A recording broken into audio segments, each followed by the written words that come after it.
menjadi anggota legislatif pun pusat sampai daerah, kalau tidak punya uang tidak mungkin. Maka saya cari jabatan apa di Republik ini yang tanpa uang. Ternyata tinggal jadi ketua RT atau ketua RW. Weh. Berarti penghijauan mana dananya? Beli bibit, beli pupuk, mana mungkin penghijauan tanpa uang? Saya bilang kalian tahu RW tidak punya uang dan penghijauan tidak boleh pakai uang. Saya melihat awalnya saya kaget dan tertarik kok banyak anak-anak muda yang masuk ke partai. Saya pikir ini pejuang-pejuang tangguh anak muda. Ternyata lapangan pekerjaan sulit, maka mereka mengadu nasib melalui partai dengan harapan nanti menjadi anggota DPRD dan seterusnya.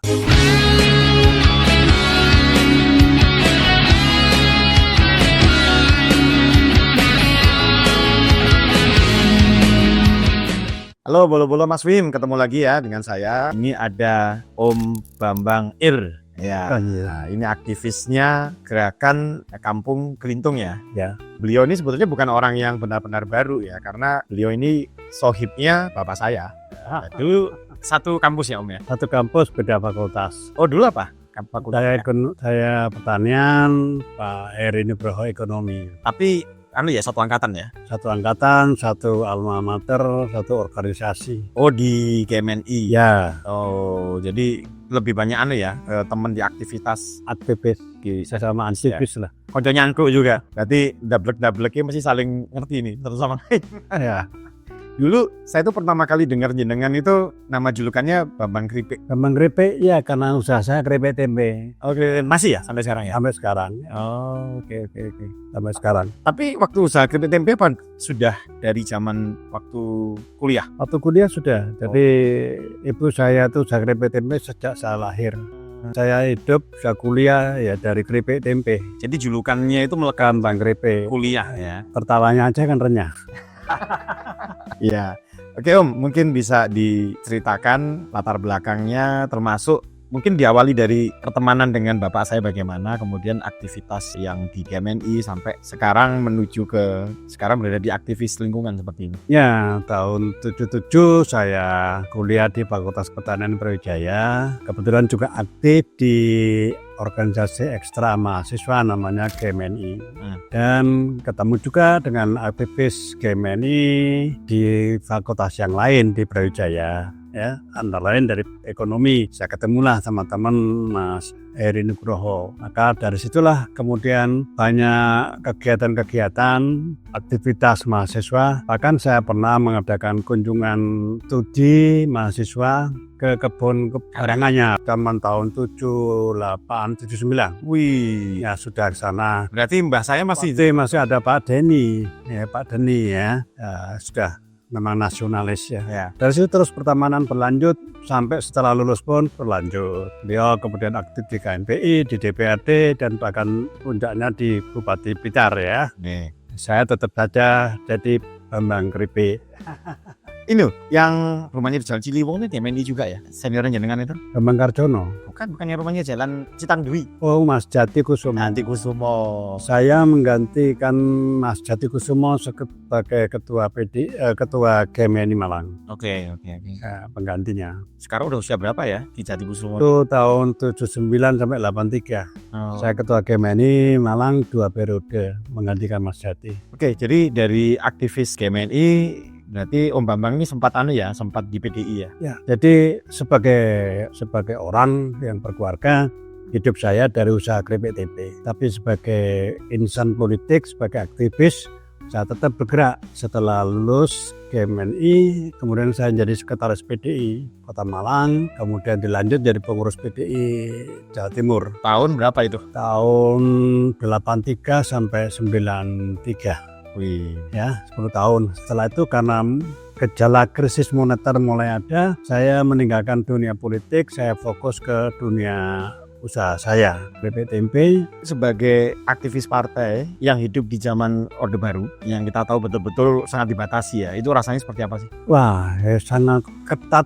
aturan-aturan di Orde Baru. Kebetulan saya masuk PDI atas penugasan dari GMNI, alumni GMNI. Tujuannya satu, memperbaiki manajemen partai. Dengan catatan saya tidak boleh menjadi anggota dewan. Hanya sekretaris partai, tidak boleh jadi anggota dewan. Sehingga saya betul-betul bagaimana memperbarui, mempermodern partai PDI saat itu yang sangat konvensional ya, dan tentu ada gesekan-gesekan dengan elemen-elemen yang masih tradisional. Itu resiko ya. Itu yang saya kerjakan selama di PDI. Pada zaman itu yang lebih menonjol Mas Guruhnya kayaknya ya daripada Bu Mega ya. Mas Guruh. Guru. Iya, kayaknya kok lebih menonjol ya pada zaman itu. PDI pada tahun 83 setelah pemilu tahun 86 kongres. Kongres di Jakarta dengan terpilihnya Suryadi itu. Ya. Nah, kebetulan Suryadi dan Niko Daryanto membawa angin baru bagi pembaruan partai. Sama, Suryadi juga alumni GMNI. Sehingga sejalan dengan apa yang saya kerjakan. Nah, dalam kurun itulah mulai anak-anak muda tertarik pada partai. Antara lain guru, tapi yang lebih dulu Mbak Mega. Maka dalam tahun pemilu 87 Mbak Mega terpilih sebagai anggota DPR dengan Mas Pan Taufik. Kemudian guru muncul 87-an. Ya, sampai 92 baru muncul. Sampai 19, kemudian saya sudah mengikuti lagi perkembangan partai. Saya selama reformasi bergerak di bidang NGO, di bidang dunia usaha, reforma agraria, perburuan. Itu yang saya lakukan sampai ke berbagai daerah di tanah air. Jadi setelah reformasi kan konstelasi politik di negeri kita ini kan berubah ya Om ya. Sudah sangat berubah daripada masa waktu Orde Baru ya. Saya melihat awalnya saya kaget dan tertarik kok banyak anak-anak muda yang masuk ke partai. Saya pikir ini pejuang-pejuang tangguh anak muda. Ternyata lapangan pekerjaan sulit, maka mereka mengadu nasib melalui partai dengan harapan nanti menjadi anggota DPRD dan seterusnya. Sebenarnya pelarian profilnya ya, tapi kan ya ada baiknya juga. Tentu ada yang memang bertujuan berjuang, ada juga yang karena nggak ada pekerjaan. Iya. Terus menurut Om sendiri perubahan sistem perpolitikannya menjadi one man one vote itu apakah sejalan dengan idealismenya PDI pada saat itu? Ya, sebenarnya berbagai tema utama reformasi sudah mulai disonding oleh PDI Suryadi. Misalnya tentang pembatasan masa jabatan presiden, pemisahan DPR MPR, mencabut floating mass dan lain-lain sudah dibawa oleh PDI Suryadi kala itu. Tapi mana yang mendukung, gitu kan? Tidak ada. Nah, setelah reformasi ternyata kebablasan dengan mengamandemen Undang-Undang Dasar 45 berkali-kali. Ingat kita ini kan dasar negara itu kan Pancasila. Dasar negara artinya yang wajib melaksanakan dasar negara adalah penyelenggara negara, yaitu eksekutif dan legislatif plus yudikatif. Rakyat juga harus supaya rakyat tahu tentang Pancasila dan mampu mengkontrol kinerja penyelenggara negara. Tapi di era Orde Baru, Pancasila kan dijadikan alat untuk memobilisir dengan penataran-penataran P4 itu. Seolah-olah kalau rakyat sudah ikut penataran jadi Pancasila, tidak bisa begitu. Nah, setelah reformasi justru nama Pancasila, gaung Pancasila mulai menghilang. Nah, demokrasinya dalam sila keempat Pancasila jelas-jelas menganut asas perwakilan. Permusyawaratan Perwakilan tidak bisa one man one vote. Dengan kata lain, menurut saya pemilihan one man one vote bertolak belakang dengan Pancasila. Ya. Bolo-bolo bertolak belakang dengan Pancasila. Tapi apa yang dilakukan oleh partai-partai? Mereka semuanya enjoy dengan one man one vote, nikmati ya. Akhirnya money politik menjadi keniscayaan. Menjadi pemimpin itu identik dengan mengeluarkan uang memberi suara. Ingat, dalam agama diajarkan kita, kebetulan saya Islam, jabatan itu amanah. Diminta saja tidak boleh, apalagi dibeli dengan uang. Maka yang dapat suara dan dilantik dengan mengeluarkan uang sebenarnya melanggar kaidah-kaidah agama Islam. Silakan dinilai. Ya mudah-mudahan ada yang terpilih yang tanpa uang. Mudah-mudahan. Tapi saya walaupun sulit. Ya. Tadi awalnya itu kan mau bahas lingkungan ya, kok udah tiba-tiba ngegas ke arah sini ya. Tapi nggak apa-apa. Oke, ini saya belokkan sedikit ya Om ke aktivitas jenengan di bidang lingkungan. Nanti di ending kita ya panas-panasan lagi bahas politik Indonesia. Nah, jadi artinya setelah Om tidak lagi berkecimpung di politik ya, kan kemudian fokusnya di bisnis ya. Ya. Nah, kemudian inspirasi apa yang pertama kali muncul sehingga merasa harus bergerak di pelestarian lingkungan? Ya, saya dalam reformasi ingin bergerak di berbagai bidang. Waktu itu dunia perburuan, kemudian di dunia pertanian dengan reforma agraria, di dunia usaha dengan Kadin, dan lain-lain. Tapi ternyata bergerak di bidang-bidang ini hasilnya satu, kegagalan. Kenapa? Karena saya nggak punya power. Membangun masyarakat harus punya power. Maka saya harus cari power apa yang bisa saya raih. Menjadi presiden, gubernur, bupati, wali kota tidak mungkin. Menjadi anggota legislatif pun pusat sampai daerah, kalau tidak punya uang tidak mungkin. Maka saya cari jabatan apa di republik ini yang tanpa uang. Ternyata tinggal jadi ketua RT atau ketua RW.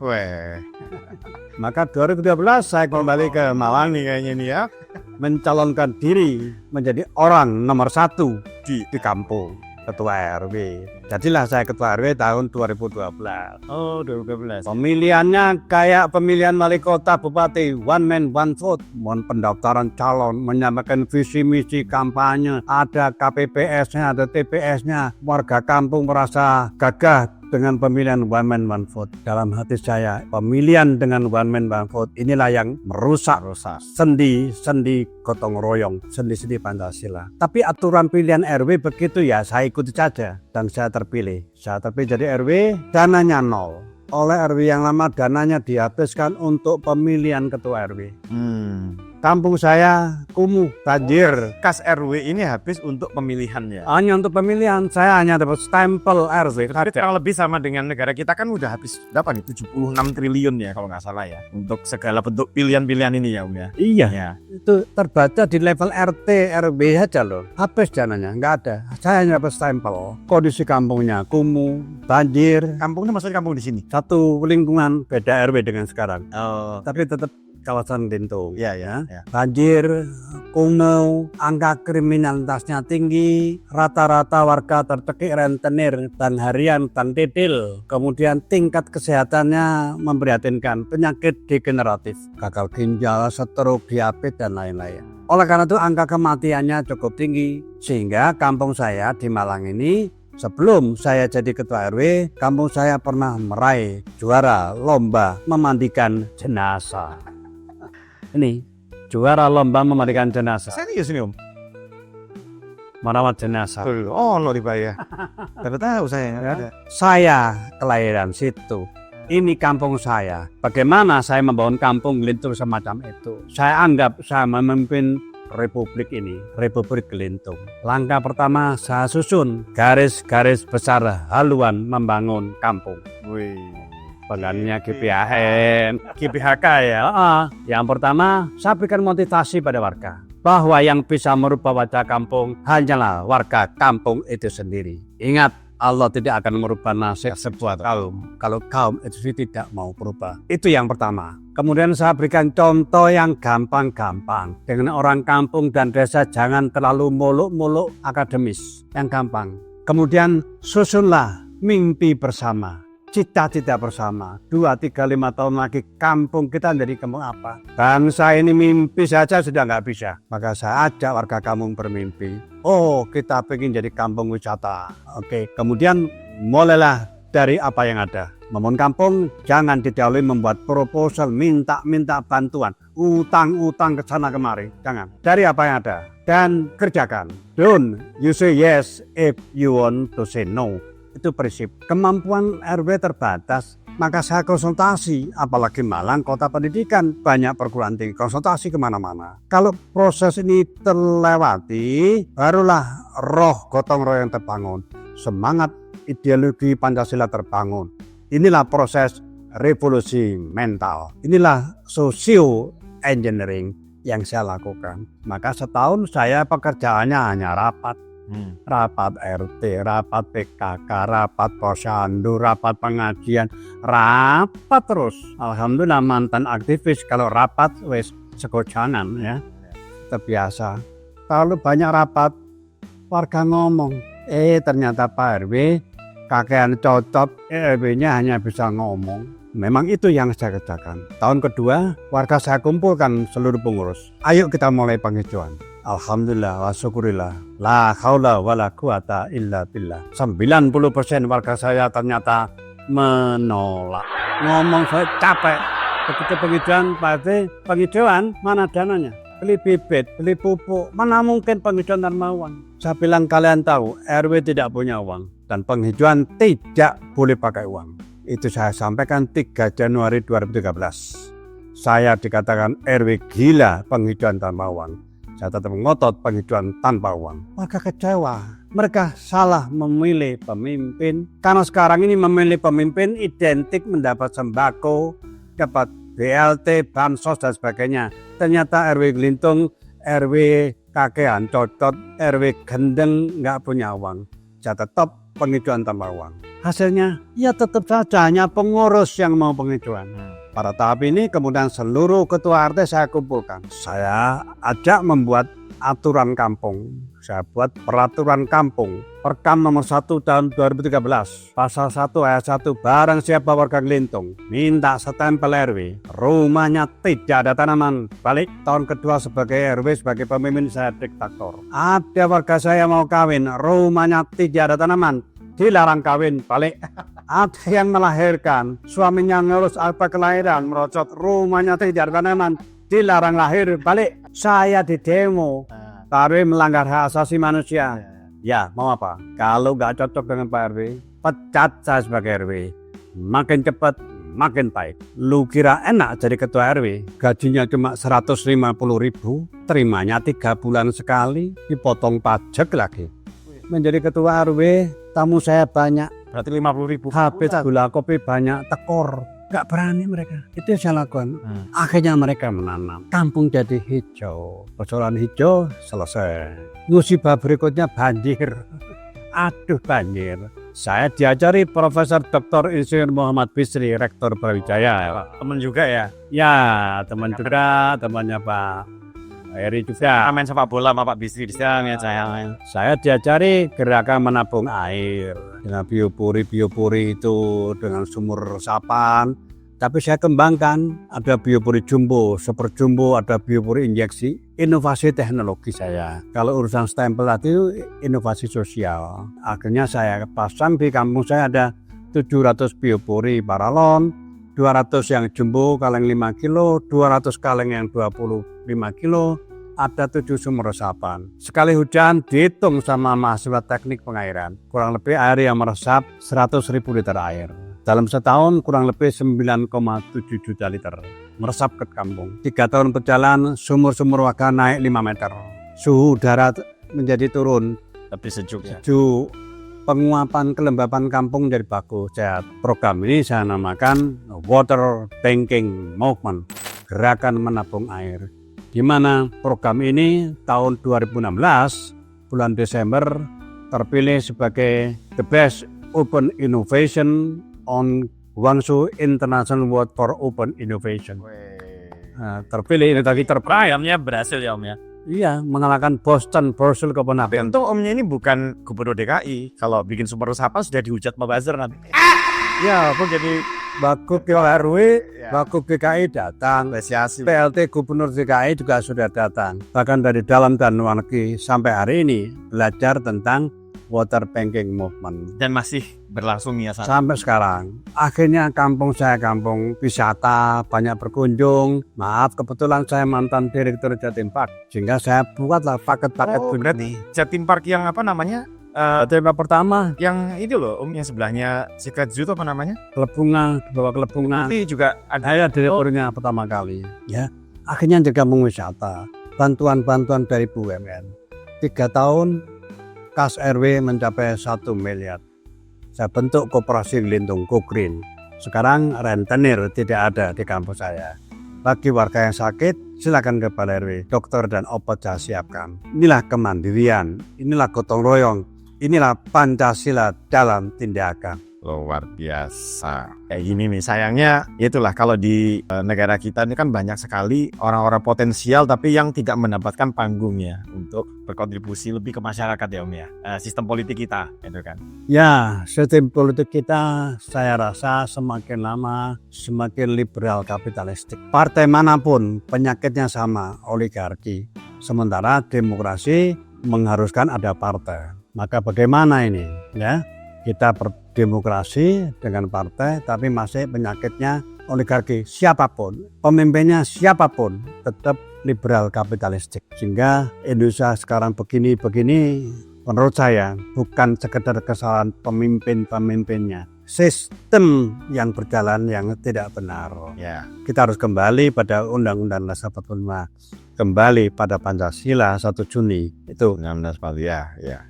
Om, terkait dengan pencapaian yang sangat luar biasa di bidang lingkungan ini ya. Saya itu walaupun bukan orang sini tapi ya sangat bangga juga dengar itu ya. Karena saya sendiri juga di Blitar ini juga berusaha juga ya untuk mengedukasi masyarakat. Ini sedikit contoh aja. Jadi ketika kampung ini sudah begitu asri, banjir sudah bisa diatasi, pada akhirnya kan masyarakat juga menikmati kan. Oh ya. Ya, mereka lupa bahwa mungkin beberapa tahun yang lalu itu pernah menolak seperti itu. Ya. Itu juga sama di sekitaran perkebunan saya itu kan saya nanam banyak tuh tabebuya itu ya. Tabebuya. Tabebuya gitu kan. Walaupun ya ada aja loh yang menyabotase tuh ada. Usia pohon masih 2 tahun terus ditebang gitu. Dan ada seperti itu ya. Nah tapi begitu tabebuya ini gede-gede dan semua mereka kuning, wih anak-anak sekolah pada foto-foto di situ semua. Saya bilang ke mereka, loh seneng kan? Seneng kan kalau udah kayak gini? Ya. Iya Pak, ya Pak seperti itu. Terkait dengan pencapaiannya Gelintung ini dari Pemkot sendiri gimana? Apakah juga sudah cukup bersinergi? Karena saya lihat sebetulnya di beberapa kampung di Malang itu juga sudah cukup tertata loh. Saya kaget juga ya, saya masuk. Ya kalau kita nggak usah ngomongin di Kayu Tangan lah. Kayu Tangan itu juga kampung-kampungnya juga memang sudah tematik ya. Saya 2 minggu lalu kan nginep di Hotel Regents Park gitu. Nah di seberang jalannya kan ada kampung juga. Itu ternyata juga udah rapi, sudah sudah banyak tanaman di ganggang. Itu apa juga termasuk jaringannya jenengan itu? Ya, proses pengalaman membangun Gelintung Go Green itu akhirnya saya susun semacam teori tentang bagaimana sih cara membangun kampung. Saya beri judul Strategi dan Manajemen Membangun Kampung Tematik. Dan dari kajian-kajian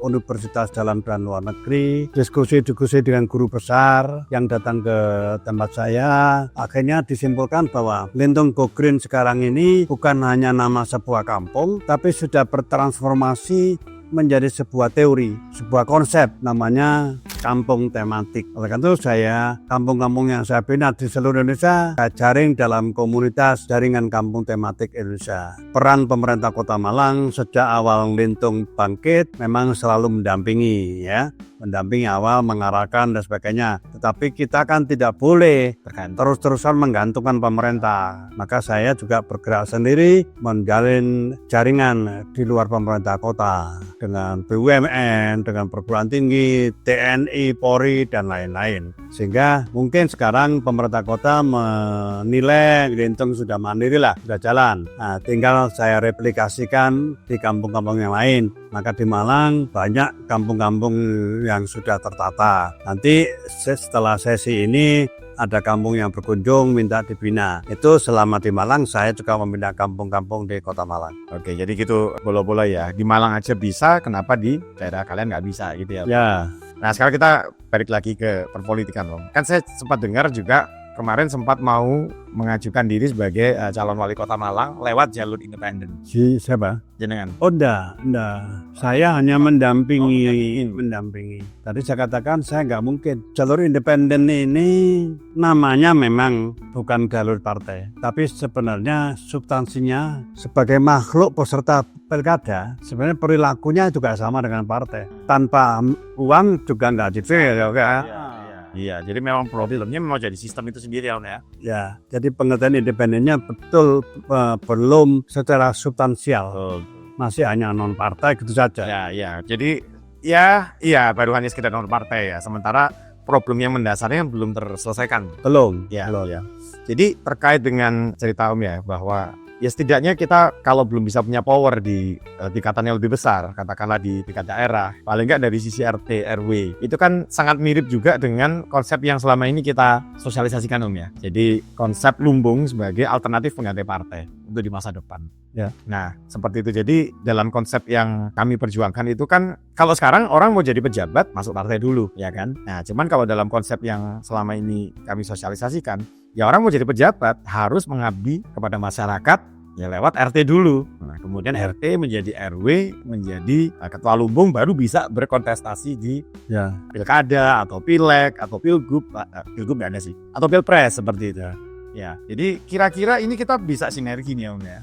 Saya kira bisa. Pikiran. Di berbagai daerah di tanah air, kampung-kampung yang saya bina, seseorang yang telah berhasil menjadi leader sebuah kampung, kemudian mendapat animo, dukungan dari kampung-kampung yang lain. Semacam mereka jadi kayak ketua kelompok antar kampung gitu ya, namanya belum ada. Tapi fungsi-fungsi si A membawai beberapa kampung di kelurahan atau kecamatan, maka problem-problem yang ada di kampung-kampung itu oleh pemimpin kampung ini diperjuangkan. Oh, butuh apa, akses kemana dan sebagainya. Semacam itu ya. Fungsi-fungsi keterwakilan mulai ada. Tetapi ini harus didorong terus, harus diperkuat. Karena ibaratnya ini benih yang harus tumbuh di bawah angin yang cukup kencang, namanya liberal kapitalis ya. Begitu ada money politik, beberapa kampung, beberapa tokoh juga akhirnya bubar. Ya. Nah, maka setelah pemilu saya biasanya keliling lagi, memperkuat lagi.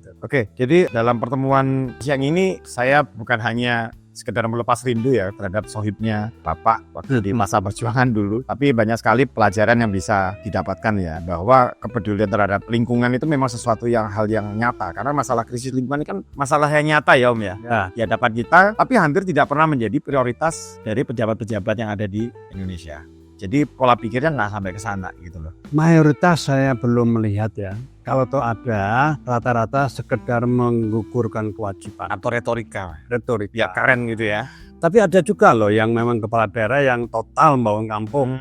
Pengalaman saya hampir 10 tahun mendampingi di Kota Tangerang. Saya membina 1014 RW ya, sekota Tangerang. Memang visi misi wali kotanya waktu itu adalah membangun kampung Kota Tangerang, dan itu kalau udah begitu perkembangannya sangat cepat. Tapi di tempat-tempat lain ya sekedar saja. Kepikiran aja mungkin enggak kayaknya sih. Tergantung, kalau mereka biaya politiknya mahal karena urusan membangun kampung ini kan tidak ada duitnya, hanya pemberdayaan. Nah, kepala daerah yang biasanya biaya politiknya banyak cenderung pada infrastruktur ya, infrastruktur.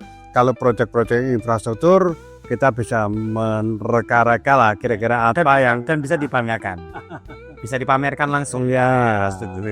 Kelihatan kalau kepala daerahnya nggak tertarik ya sulit berkembang di kampung. Ya, itu bolo-bolo. Jadi selain pelajaran tentang pentingnya pelestarian lingkungan, saya juga diajarkan bagaimana harus ulet, harus tulus, ikhlas, tapi juga harus tegas ya dalam mengedukasi masyarakat. Karena saya sendiri juga terkadang sempat pada titik capek sih. Aduh, sudah urus, tapi melihat ya Om Bambang ini ternyata juga tidak mudah dan ternyata menghasilkan ya. Itu akan membuat saya cukup bersemangat lagi nih dalam mengedukasi masyarakat, minimal dari masyarakat kita sekitar dulu. Baik, itu bolo-bolo. Ini omongannya daging banget ya. Terima kasih saya sudah diundang ke Belitung Go Green. Semoga terus menginspirasi Malang dan menginspirasi Indonesia.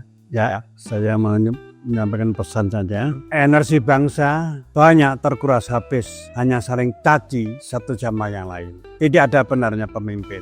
Maka saya mengajak pada kita semua, mulailah dari diri sendiri, mulailah dari yang paling gampang dan kerjakan. Don't you say yes if you want to say no. Marilah kita rajut kemenangan-kemenangan kecil menuju kemenangan yang lebih besar. Marilah kita bangun negeri ini dari lorong-lorong kampung. Saya, Bambang Irianto, memang orang kampung. Tapi maaf, saya tidak kampungan. Terima kasih. Salam Pancasila. Salam. Jadi saya akan tutup juga dengan quote, ya mumpung ini juga seniornya GMNI ya. Jadi saya akan quote salah satu perkataan Bung Karno yang jarang sekali terekspos dalam seminar-seminar. Jadi Bung Karno mengatakan bahwa demokrasi Indonesia yang banyak disalahpahami di luar negeri kami didasarkan pada prinsip mufakat, bukan pada jumlah suara. Kami tidak lagi memakai sistem demokrasi barat ini yang didasarkan oleh suara terbanyak, di mana 51% suara berhak untuk menang, sementara yang 49% menggerutu. Untuk mempertahankan prinsip-prinsip demokrasi Indonesia di atas mana Undang-Undang Dasar 45 disusun, aku menyarankan musyawarah dan mufakat, suatu modus operandi yang asli dari suku-suku bangsa Indonesia. Oke, bolo-bolo, sampai ketemu di konten selanjutnya. Nah, bolo-bolo, kelupaan tadi udah kadang ditutup. Nah, ini oleh-oleh dari kami, Om. Karena acara ini disponsori di Karanganyar. Nah, ini kita juga punya produk kantong kain. Bisa dibaca, Om? Jadilah terhormat dengan menghormati lingkungan. Nah, begitu. Kalau bukan kita, mau siapa lagi? Kalau bukan sekarang, mau kapan lagi? Yuk kita hormati lingkungan kita mulai sekarang. Ya, Terima kasih. silakan, Om. Ya. Oke, bolo-bolo.